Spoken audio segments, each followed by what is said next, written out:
L'objectif de ces 2 prochains jours, vous l'avez devant vous, c'est le lac d'Annecy, faire le tour du lac par toutes les montagnes. Et ça va commencer cette nuit par le Semnoz.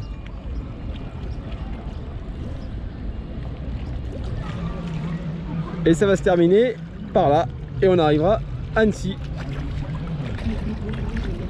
Vous avez vu qu'en plus j'ai un dossard de dingue, hein. Ah oui. 2019. C'est la bonne.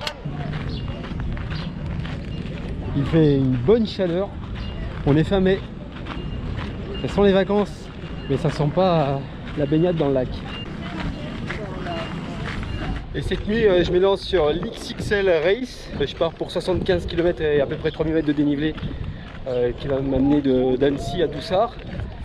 Et je repartirai dimanche matin à 5 h de Doussard, de l'autre côté du lac, pour revenir à Annecy. Là, j'aurai 40 km pour 2500 mètres de dénivelé et c'est pas mal à ce moment de la saison, au début de la saison, de couper cette distance parce que d'autres vont faire l'Ultra Race qui va faire tout le tour du lac d'un seul coup, à peu près 115 km pour 7000 mètres de dénivelé.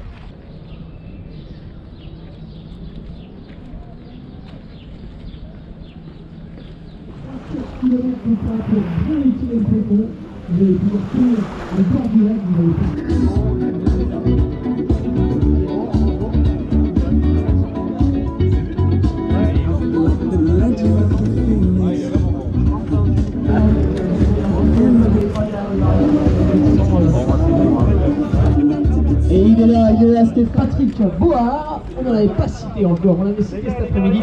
Patrick Board. Donc, allez, comment ça va? Ouais, super, et toi?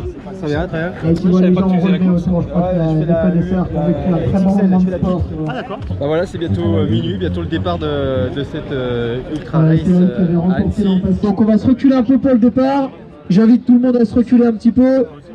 Allez, pour nos coureurs, une dernière fois, bien concentrés, tous ensemble, avec le public, c'est maintenant pour taper dans les mains, pour leur donner l'élan. 5, 4, 3, 2, 1, allez-y!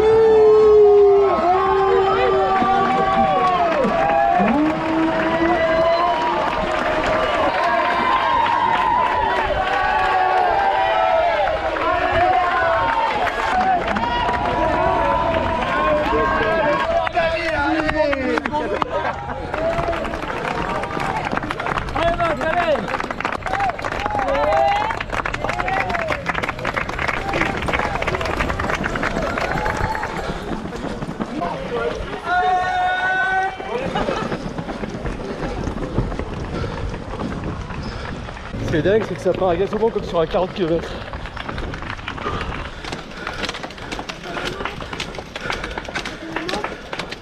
Voilà, ça se calme enfin. Après un début de course un peu rapide. Mais tout le monde veut se placer pour les premiers monotraces qui arrivent au bout du 4e, 5e.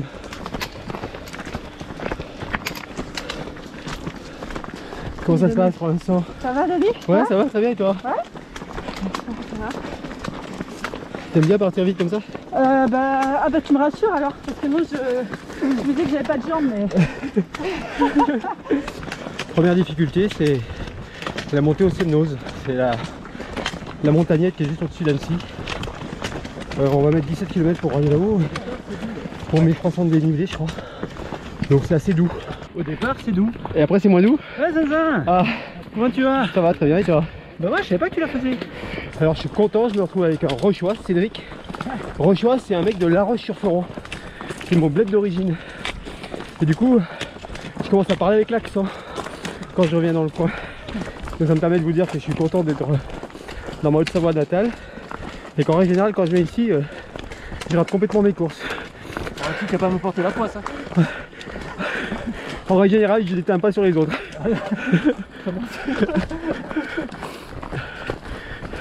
En règle générale, mes compagnons de course sont tellement contents de me voir souffrir que ça va beaucoup mieux pour eux.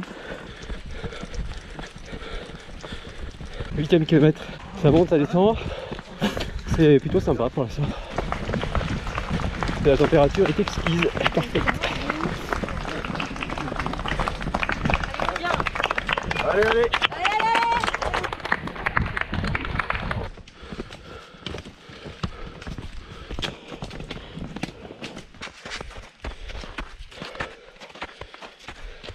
Au 16e kilomètre, on commence à avoir un peu de neige.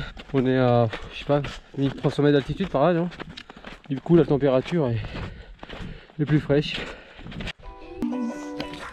C'est cool, non? Ouais, je sais même pas où on est là, mais. Moi non plus. On arrive en haut du Sendos avec la vue sur Annecy. En bas de lac, mais c'est bien sûr le premier ravito.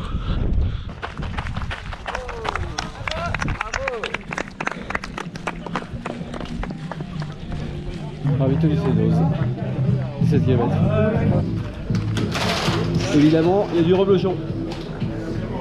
Dans mon fromage à un sac. Bon, il y a un truc qui m'inquiète un peu, c'est que je suis déjà cuit. Je suis déjà fatigué. Comment ça va? Ça va. Ouais? Un peu dur la dernière montée là. Ouais, ouais.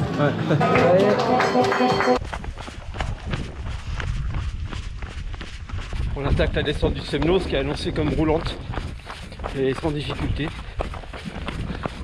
Pour l'instant c'est le cas, c'est un chemin 4x4. Oh, 2 litres. Ça va? Ça va. Oh putain. Il est 3 h du matin, qu'est-ce que t'as? La poche à eau qui a pété derrière. Ah merde. Oh putain. Ah putain.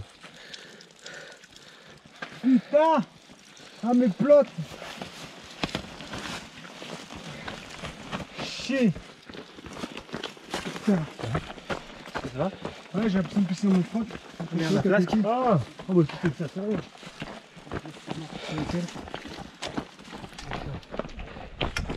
Ça c'est le truc quand ça t'arrive, t'as vraiment les boules quoi.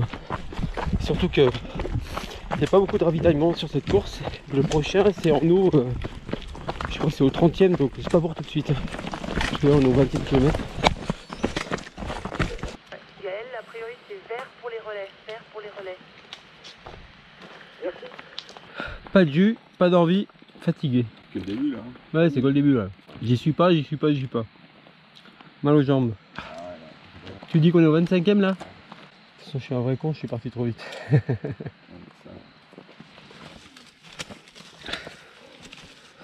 Ah. En fait ça va pas du tout. Pas du tout. J'ai pas de jambes, c'est dingue. Pas d'envie, pas de jambes. C'est comme si j'allais m'évanouir quoi. Il y a un souci quand même.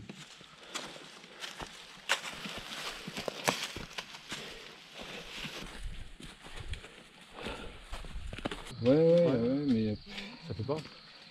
y a rien qui. Pas le jour quoi. Ouais, ça. Bon. Alors, t'arrêtes? Ouais, je pense. Je vais aller plus loin du coup. Ouais. On peut pas abandonner ici en fait. Non. Bah, si on peut peut-être, mais après, Ouais. faut arriver à trouver une navette, mais à mon avis, la navette, il faudra redescendre, je pense. Je peux demander, hein.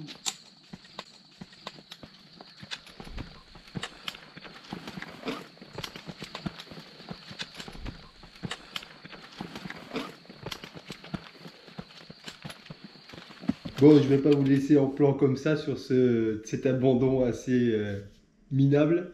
Cette Maxi Race 2019, c'était pour moi la pire des courses, puisque abandonner au 37e kilomètre, ça m'était jamais arrivé. Surtout que j'avais pas de raison particulière, j'étais juste crevé. Et heureusement, ça s'est bien terminé quand même, parce qu'il y a une suite à cette histoire.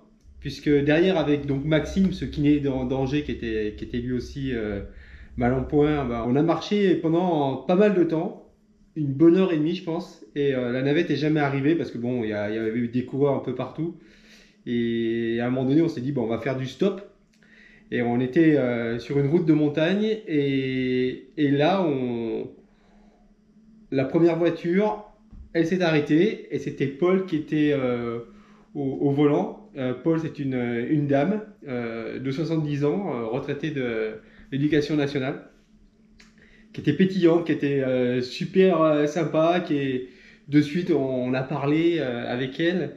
Je l'ai fait rire parce que je lui ai dit que dans le village juste au-dessus, à Saint-Eustache, j'avais rencontré mon double, parce qu'on avait rencontré un gros blaireau qui est arrivé face à nous et qui a eu aussi peur que nous d'ailleurs.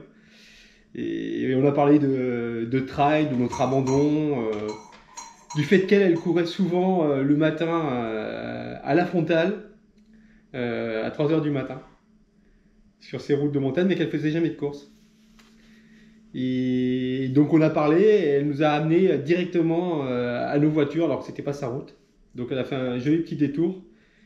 Et du coup, on s'est dit au revoir et quand elle est partie, je me suis dit merde, j'ai oublié ma lampe frontale dans la voiture de Paul, je vais jamais la retrouver. Et puis je me suis dit bon voilà, c'est une journée de merde. Et ça continue. Surtout que j'y tenais à cette lampe frontale. Et puis, ce qui est assez dingue, c'est que j'avais pas parlé de moi à Paul, ni de mon surnom dans un reporter, ni qui j'étais. Et 2 semaines plus tard, à mon boulot, à France 3 Montpellier, je reçois un courrier avec à l'intérieur ma lampe frontale. Franchement, j'étais sur le cul. Et à l'intérieur, il y avait ce mot, je vous le lis. Je vous souhaite bonne réception de la lampe. Merci d'avoir abandonné pour me permettre de faire votre connaissance. À bientôt, bien sincèrement, Paul. C'est pas génial ça? Je vous le relis parce que j'y crois toujours pas. Je vous souhaite bonne réception de la lampe. Merci encore d'avoir abandonné pour me permettre de faire votre connaissance. À bientôt, bien sincèrement, Paul. C'est-à-dire qu'elle a mené son enquête, je pense auprès de l'organisation, pour retrouver les noms de ceux qui avaient abandonné. Moi, je pense que j'avais dit que j'étais de Montpellier et elle a retrouvé mon employeur et pour m'envoyer la lampe frontale. Et bah voilà, 1 an plus tard, je voulais encore la remercier une fois de plus. Ce qui est très drôle, c'est que derrière, on a échangé, par SMS. Elle avait laissé son numéro de téléphone, je l'ai contacté. C'est vraiment une femme charmante et pleine d'énergie.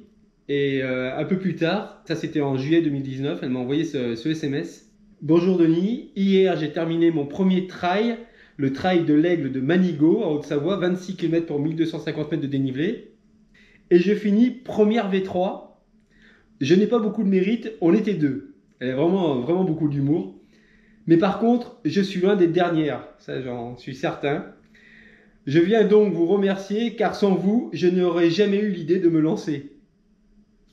Elle a le mot de la fin de ce reportage, c'est-à-dire que même quand voilà, on a fait une course de merde, qu'on n'a pas pris de plaisir, au final c'était une belle histoire, cette Maxi Race 2019. Bon, c'est dommage, il n'y aura pas de Maxi Race 2020, mais j'espère qu'en 2021, j'y retournerai et que je verrai Paul. À bientôt.